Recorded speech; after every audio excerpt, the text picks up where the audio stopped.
사랑하는 주님, 저희에게 하나님께서 지혜를 더하여 주시고 또 적재적소에 할 수 있는 말도 생각나게 하여 주셔서 주변에 있는 사람들을 인자한 마음으로 위로할 수 있는 자리로 걸어갈 수 있도록 도와주시니 감사합니다.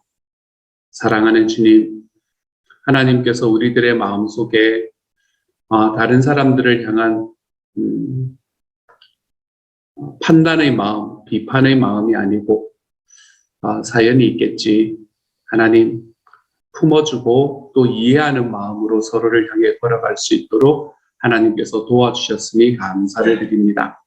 주님께서 힘더하여 주셔서 우리가 하는 모든 이야기들이 위로의 이야기가 되게 하여 주시고 우리가 사람을 품는 곳으로 걸어갈 수 있게 하여 주시고 주님이여 그래서 우리 속에 살아계시는 하나님을 그 하나님의 푸근함과 따스함을 하나님 정말 내 삶으로 인해 내 삶으로 펼쳐놓으며 걸어가 볼 수 있는 하나님의 사람이 되도록 주여 도와주옵소서. 모든 말씀 우리 주님 예수님 이름으로 기도드립니다. 아멘. 하나님께서 우리에게 주시는 말씀 함께 있습니다. 고린도후서 7장 8절부터 16절까지의 말씀입니다. 고린도후서 7장 8절부터 16절까지의 말씀입니다. 같은 목소리를 읽도록 하죠. 함께 읽습니다. 시작. 그러므로 내가 편지로 너희를 근심하게 한 것을 후회하였으나 지금은 후회하지 아니함은 그 편지가 너희로 잠시만 근심하게 한 줄을 알리라. 내가 지금 기뻐함은 너희로 근심하게 한 까닭이 아니요 도리어 너희가 근심함으로 회개함에 이른 까닭이라. 너희가 하나님의 뜻대로 근심하게 된 것은 우리에게서 아무 해도 받지 않게 하려 함이라. 하나님의 뜻대로 하는 근심은 후회할 것이 없는 구원에 이르게 하는 회개를 이루는 것이요 세상 근심은 사망을 이루는 것이니라. 보라, 하나님의 뜻대로 하게 된 이 근심이 너희로 얼마나 간절하게 하며 얼마나 변증하게 하며 얼마나 분하게 하며 얼마나 두렵게 하며 얼마나 사모하게 하며 얼마나 열심 있게 하며 얼마나 벌하게 하였는가. 너희가 그 일에 대하여 일체 너희 자신의 깨끗함을 나타내었느니라. 그런즉 내가 너희에게 쓴 것은 그 불의를 행한 자를 위한 것도 아니요 그 불의를 당한 자를 위한 것도 아니요 오직 우리를 위한 너희의 간절함이 하나님 앞에서 너희에게 나타나게 하려 함이로라. 이로 말미암아 우리가 위로를 받았고 우리가 받은 위로 위에 기도의 기쁨으로 우리가 더욱 많이 기뻐함은 그의 마음이 너희 무리로 말미암아 안심함을 얻었느니라. 내가 그에게 너희를 위하여 자랑한 것이 있더라도 부끄럽지 아니하니 우리가 너희에게 이른 말이 다 참된 것 같이 디도 앞에서 우리가 자랑한 것도 참되게 되었도다. 그가 너희 모든 사람들이 두려움과 떨므로 자기를 영접하여 순종한 것을 생각하고 너희를 향하여 그의 심정이 더욱 깊었으니 내가 범사에 너희를 신뢰하게 된 것을 기뻐하노라. 아멘. 아멘. 오늘의 말씀에서는 사도 바울이 고린도 교회를 향해서 쓴 또 하나의 편지, 그 편지에 관한 이야기를 언급하고 있습니다. 성경에서는 고린도전서와 고린도후서 두 권의 책으로 우리에게 사도 바울이 고린도 교회를 향한 편지 그 두 권을 보여주고 있지만 사실은 세 권이다라고 이야기 드렸었잖아요. 그 중에 하나가 바로 이 눈물의 편지라는 이 편지입니다. 오늘의 말씀에서 이야기하는 이 사도 바울이 눈물로 쓴 편지, 아마 눈물로 썼으니까 충고의 편지였겠죠. 그렇죠? 눈물로 쓴 이 엄한 충고의 편지의 내용이 무엇인지를 우리는 알 수는 없습니다. 왜냐하면 우리에게 그것이 내려오지 않기 때문이에요.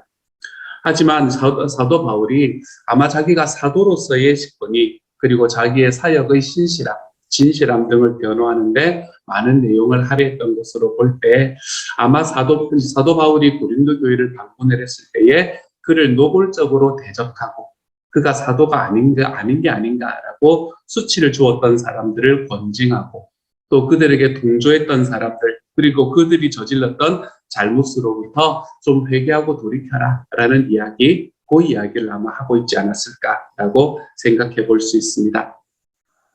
하지만 사도 바울은 이 편지를 쓰고 마음에 많이 후회하기도 했던 것 같아요.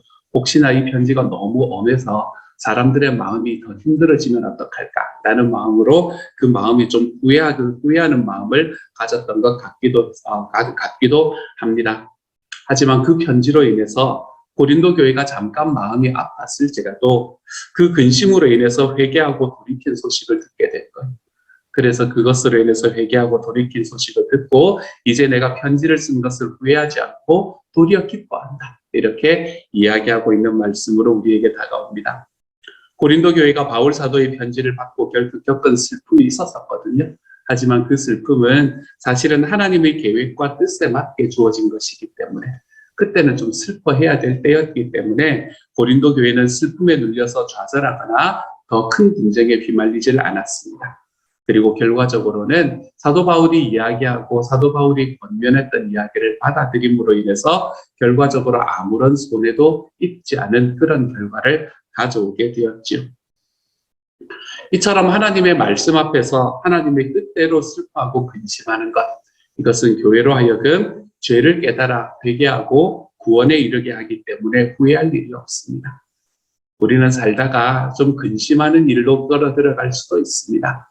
우리는 살다가 회개하는 길로 걸어 들어가야 될 때도 있습니다. 하지만 이러한 회개는 구원에 이르는 근심이기 때문에 여러분 이것은 두려워하거나 후회할 필요가 없습니다. 그렇지만 세상이 우리에게 주는 근심들이 있죠.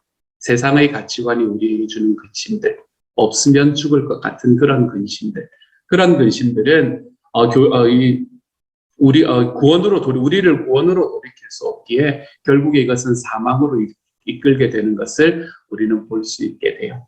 하나님의 뜻대로 하는 근심은 교회로 하여금 복음에 합당한 삶을 살아갈 수 있도록 하는 간절한 마음을 품게 합니다. 오늘의 말씀이 그렇게 이야기하고 있잖아요. 그렇죠?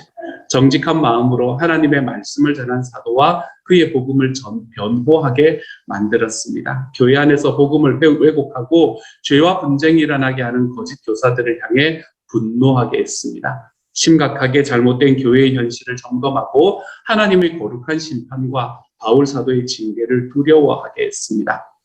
참된 복음을 전한 사도를 사모하고 관계를 바로잡고자 하는 열심과 교회의 문제를 바로잡고자 하는 열심을 가지게 만들었지요. 교회 안에서 사도와 복음을 대적하고 공동체를 죄와 혼란에 빠뜨린 자들에게 합당한 징계를 하게 했습니다. 고린도 교회는 이 과정을 결코 그냥 쉽게 걸어가지는 않았을 거예요. 하지만 그렇게 쉽지 않은 길을 걸어갔던 이 과정을 통해서 이 고린도 교회는 사도 바울을 대적하고 복음을 왜곡한 일, 그리고 그로 인해서 발생한 모든 문제들에 대해서 이제 우리는 깨끗해졌습니다. 라는 것을 증명하는 곳까지 나아가게 되었죠. 사도 바울이 이처럼 고린도 교회를 향해서 눈물로 쓴 엄중한 편지를 보낸 것은 교회 안에서 불의를 행한 사람을 정죄하기 위해서나 또는 불의를 당한 사람의 억울함을 풀어주기 위해서 그랬던 것이 아니다라고 12절부터 이야기를 합니다. 바울 사도는 교회 안에서 불의를 행하고 징계를 받은 사람이 회개하기를 원하고 또한 교회는 그를 다시 용서하고 받아주기를 원했기에 편지에서 그의 신분이 무엇인지를 구체적으로 밝히지를 않았습니다. 바울 사도는 그 편지를 보낸 목적이 바울 사도에 대한 고린도 교회의 오해를 풀고 그가 하나님 앞에 얼마나 간절한 마음으로 교회를 사랑하는지를 나타내서 사도 바울과 고린도 교회 사이에 틀어졌던 관계를 회복하기 위해서 그 편지를 썼던 것이지요. 그리고 고린도 교회는 디도를 통해서 전달된 이 사도 바울의 편지에 사도 바울이 원했던 합당한 반응을 보여주었습니다. 그리고 디도는 그런 고린도 교회를 통해서 안심하게 되었죠. 아마 디도가 제일 불쌍한 것 같아요. 그 편지를 가지고 갈 때 도대체 어떻게 반응할까 얼마나 두려움으로 받겠어요. 그렇죠? 그런데 이 고린도 교회가 반응하는 모습을 보고 얼마나 마음이 안심이 되었는지 모릅니다. 그래서 오늘의 말씀에서도 디도가 안심했다 이렇게 표현을 하고 있는 것 같아요. 그리고 디도의 말을 들은 사도 바울도 위로를 받고 기뻐하게 되었죠. 바울 사도가 고린도 교회에게 모두 진실만을 말했던 것처럼 진심으로 디도에게 고린도 교회를 자랑합니다. 이제 고린도 교회가 디도 앞에 보여준 모습을 통해서 고린도 교회에 대한 바울 사도의 사랑이 진실한 것으로 증명되어서 이제는 그 사랑이 부끄럽지 않은 것이 되어버렸어요. 디도는 고린도 교회가 모두 두려움과 떨림으로 그를 영접하고 그가 전한 말에 순종한 것을 생각하면서 디도가 고린도 교회를 더 마음에 품고 사랑하게 되었습니다. 바울 사도 역시 이 일을 통해서 고린도 교회를 더 온전히 신뢰하게 된 것으로 인해서 기뻐한다 라고 이야기하는 말씀까지가 오늘 말씀 전체의 스토리가 되는 겁니다. 이 말씀을 통해서 우리는 무엇을 배울 수 있을까? 저는 이 말씀을 통해서 하나님의 말씀이 언제나 우리들의 마음에 위로와 평안만을 주는 것은 아닐 수 있겠다라는 생각을 제 마음에 다시 한번 하게 되었습니다. 우리는 제가 지지난주에 설교로 말씀드렸다. 우리의 마음으로 하나님의 성품 하나만을 딱 가지고 성경을 쫙 꿰뚫으려고 하면서 그렇지 않은 하나님의 성품에 대해서는 언제나 반대하는 하나님은 사랑이시다. 온전히 사랑이셔야만 한다라고 생각을 하고 성경을 바라보는 것은 그렇게 좋지 않은 방법입니다라고 말씀드렸잖아요. 하나님께서 우리가 하나님 앞에서 하나님의 말씀이 용기와 위로를 전해주는 말씀이 우리들에게 많은 것은 맞습니다. 하나님은 우리를 그렇게 하기 위해서 말씀을 쓰신 것도 맞아요.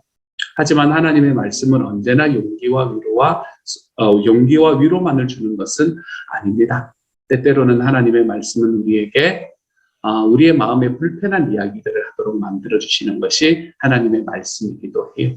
하나님께서는 그 말씀을 통해서 하나님의 말씀을 대할 때 성령 하나님께서 우리가 포기하지 않고 고집스럽게 가지고 있는 죄를 깨닫게 하시는 그런 경우도 있습니다.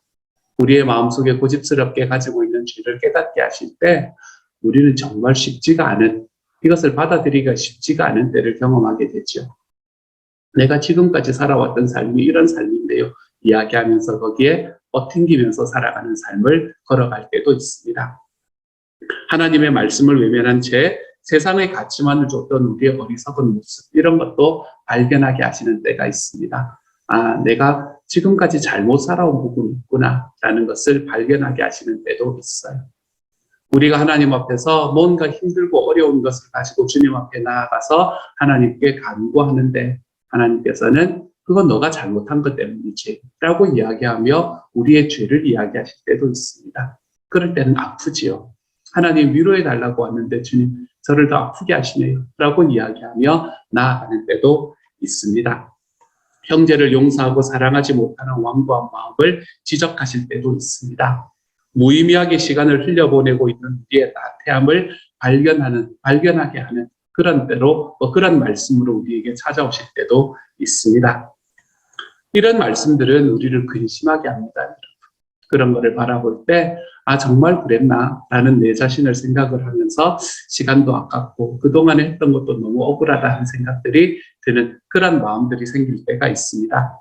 눈앞에 보이는 이 막연한 두려움, 자존심, 욕심, 여러분 이런 것들은 우리의 마음의 갈등을 일으키고 하나님의 말씀을 통한 하나님의 엄중한 권면과 질책에 슬픔과 두려움을 일으키기도 합니다. 내가 쫓아가고 싶지 않은 마음이 생기기도 하죠. 하나님, 저는 그거는 싫은데요, 주님이라고 이야기하면서 내 마음에 맞는 것은 취하고 내 마음에 맞지 않는 것은 버리려고 하는 곳으로 걸어가는 때도 있죠. 하지만 하나님께서는 이런 과정을 통해서 우리를 깨끗하게 하시고 또한 복음에 합당한 모습으로 살아가도록 인도하시는 분이 바로 우리 하나님이시라는 사실을 좀 기억하며 살아가시기를 소망합니다. 우리가 하나님의 말씀 앞에 섰을 때에 언제나 평안함과 언제나 위로와 언제나 이 용기만을 주시는 그런 하나님의 말씀이 아니고 하나님이 내 말씀을 찌르실 때 야, 너 그거 잘못한 거 아니냐 라고 이야기하시는 때에 하나님 앞에 손을 들면서 주님, 제가 잘못했습니다 라고 이야기하며 걸어가 볼 수 있는 하나님의 사람이 되어 가시기를 소망합니다. 회개의 자리에 섰을 때에 우리는 비로소 내 삶이 어떤 삶인지를 알 수 있게 되고 회개의 자리에 섰을 때에 우리는 비로소 하나님과 나 사이의 관계가 어떠한 관계인지를 경험할 수 있게 됩니다. 회개의 자리에 섰을 때에 우리는 내가 주님 앞에서 얼마나 낮은 존재인지를 알게 되고 회개의 자리에 섰을 때에 우리는 비로소 그런 나를 품어주시고 용서해 주시는 하나님이 얼마나 크신 분이신지를 알게 됩니다. 사랑하는 여러분, 하나님의 말씀은 우리에게 때로는 두려움과 때로는 슬픔을 우리에게 주는 자리까지 우리를 인도해 가십니다. 그 자리에서 저는 저와 여러분이 그 슬픔과 아픔 속에서 회개할 수 있는 자리에 설 수 있기를 소망합니다. 이때만 지나면 되겠지. 제가 어릴 때 저희 어머니에게 꾸중을 드릴 때 딱 그 마음을 품었거든요. 저희 어머니가 저를 꾸중하시면 제 마음은 이해가 안 됐어요. 야, 뭐 그럴 수도 있는 건데 이런 마음이 있는데도 어머니가 너무 발을 내시니까 이때만 지나면 되겠지 하면서 고개를 숙여 드리는 때가 있었었거든요. 그때만 지나면 금방 잊어버렸다. 나중에 되면은 그걸 가지고 혼자서 욕도 했습니다. 뭐 그런 걸 가지고 그래. 하나님의 말씀을 우리가 그렇게 받아들이는 것이 아니라 하나님의 엄중한 경고가 있으면 그것이 내 삶에 진짜 회개하는 자리로 나아가 볼 수 있는 자리로 저와 여러분을 인도해 갈 수 있는 하나님의 사람이 되었으면 좋겠습니다.